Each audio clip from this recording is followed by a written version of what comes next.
In today's landscape photography video, we'll be going to Mill Gill Waterfall. We're starting our walk in Askrigg, and this is the centre of the little village, and we're heading west on the right hand side of this church. The road forks, so we're taking the right hand fork and we're just going to go down this, just follow the dead end sign here, and then that will turn into a footpath.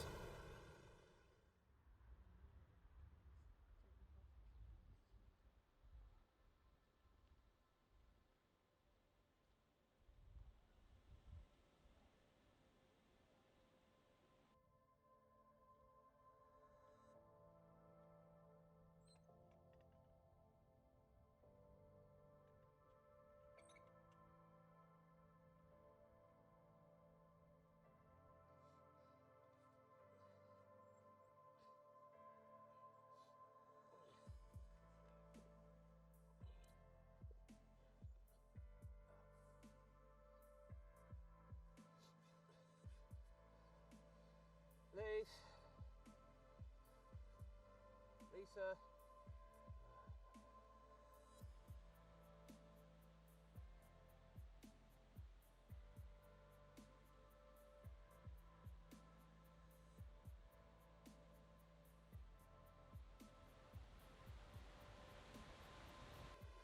I've managed to squeeze myself through the stiles, so we've just come up to the top of the hill, and I'm not entirely sure which way Mill Gill is, but I think it's that way.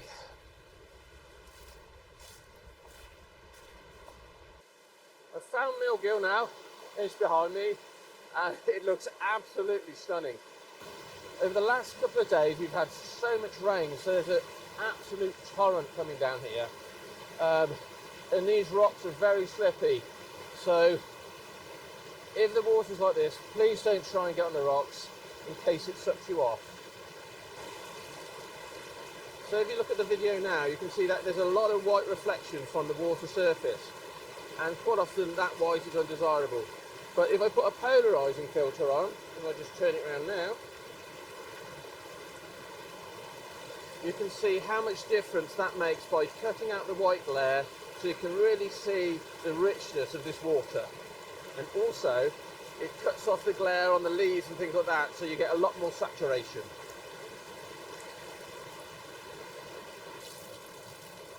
And one thing that I really love about this waterfall is at the moment you've got all this water just cascading down here.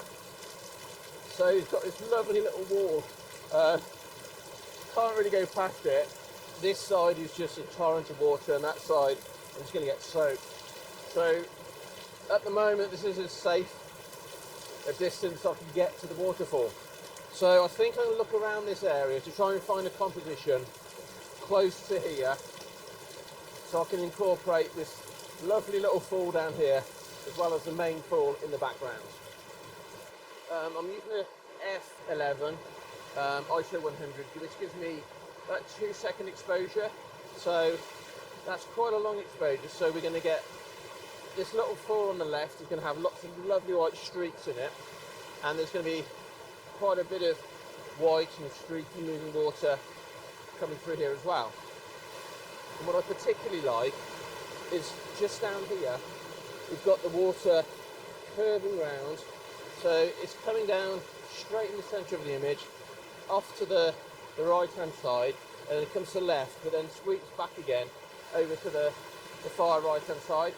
And by putting that in a panorama where this is quite close up, the movement of the camera panning around will really emphasise this curve of the water flowing round. And because I'm using a polarising filter as well, that will cut the glare off. We'll get some of this really deep, rich water flowing through the image.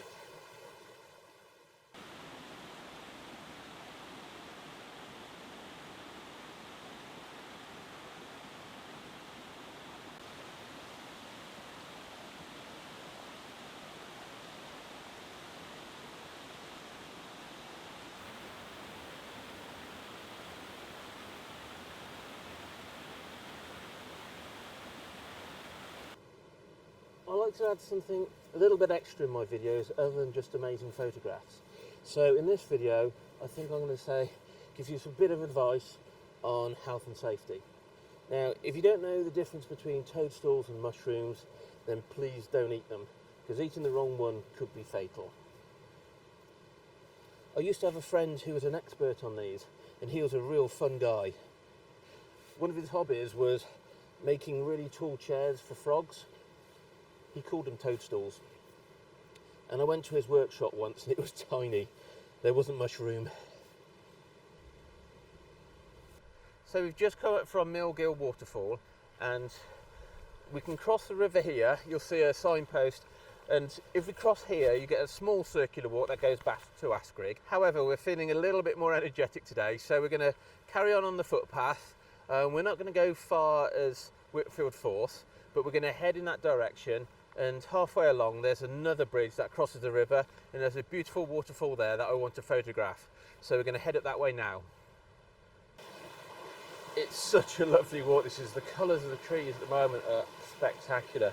We've got these silver birches that are just changing to a yellow. We've got some beech trees up at the back, and they've gone golden orange already. So I might look around here for a photograph first before I head to the main waterfall. But there's lots of lovely tiny waterfalls just up this stream here. I'm sure there can be ample opportunities for photography here. I've just taken a photograph of this lovely silver birch here. It's been damaged and weathered, so it's all arching across the river. So I've put that into a panorama to get some of this lovely colour all across the whole scene behind the tree. And I think that will look fabulous. It's pouring with rain at the moment, so I've got the camera under a little towel. And the rocks down there are extremely slippy, but I think the best location for this waterfall is over the side. I don't mean jump it, but just go around the side. There's a few rocks, but they're extremely slippy, so I've got to be very careful. But once I can get down the bottom, then I'll get a nice shot coming up. But just got to wait for this rain to pass. So as you can see, the waterfall is behind us, but there's these lovely moss-covered rocks down here, and this lovely old piece of log that's fallen down. So I've used those in the foreground, a bit of foreground interest, with the river in the midground, and then in the background we've got the waterfall in the bridge at the top. So just to talk you through the technical settings of this image, I'm using a polarizer to cut the glare from the water, and then I'm using f11 ISO 100, and that gives me about 1.5 seconds to have some lovely blur in this water. Okay, I've just taken another photograph. I was right down there in the water, but I've come here to film because, one, it's really loud, I don't know if you can hear me, but most importantly, it's extremely slippy, and I had the tripod legs in the water and I was holding onto the camera for dear life. I didn't want to let it go just in case it slipped. So I thought I'd come back out here a bit further, but my composition was essentially this lovely bit of white water down here in the foreground. So all the water's rushing right into the foreground in the image, and we've got the rocks in the midground, and then right in the background we've got the waterfall and the lovely yellow from those trees. This time I used f16 to try and get a little bit more depth of field because I was focusing right in the foreground, and that gave me 2.5 to 3 seconds, which gave some really lovely blur to this water. So I think the biggest and the most important part of this image was for me to get all this white water coming right towards the viewer, so that will give a nice leading line up through the rocks and to the waterfall. Right, we've come to the end of our walk now.